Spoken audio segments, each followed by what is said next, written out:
Constable 2022માં પૂછાયેલો question છે કે એક વ્યક્તિ ઉત્તર દિશામાં 6 કિલોમીટર ચાલે છે, ત્યાંથી વળી પૂર્વમાં 8 કિલોમીટર ચાલે છે, તો તેણે પોતાના શરૂઆત બિંદુથી સીધી રેખામાં કેટલું અંતર કાપ્યું હશે?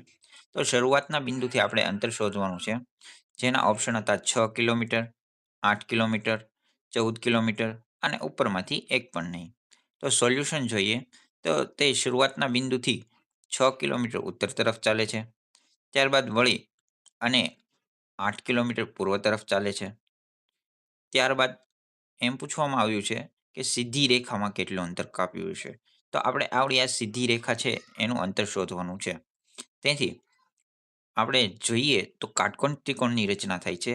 જો તમને ત્રિપુટીઓ યાદ હોય તો 6, 8 અને 10 એ ત્રિપુટી છે તો જવાબ 10 આવશે. પરંતુ સોલ્યુશન જોઈએ તો અહીં કાટકોણ ત્રિકોણ બનતો હોવાથી આપણે કર્ણનું માપ શોધવાનું છે, કર્ણનું અંતર શોધવાનું છે. તેથી સૂત્ર મુજબ કર્ણનો વર્ગ બરાબર બાજુ 1નો વર્ગ પ્લસ બાજુ 2નો વર્ગ.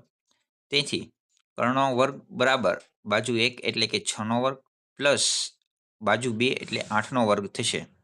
તેથી 6નો વર્ગ 36 થશે અને 8નો વર્ગ થશે 64. તેથી કર્ણ બરાબર 36 પ્લસ 64 કરતાં 100 મળશે.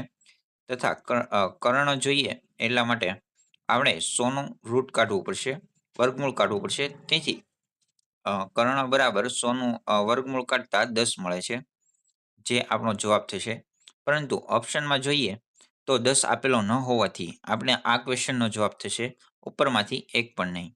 આવા જ ક્વેશ્ચન માટે તમે અમારી ચેનલને લાઇક, શેર અને સબસ્ક્રાઇબ કરી શકો છો. તથા સોશિયલ મીડિયા પ્લેટફોર્મ ઉપર જોડાવા માટે આપેલ QR કોડને સ્કેન કરી શકો છો.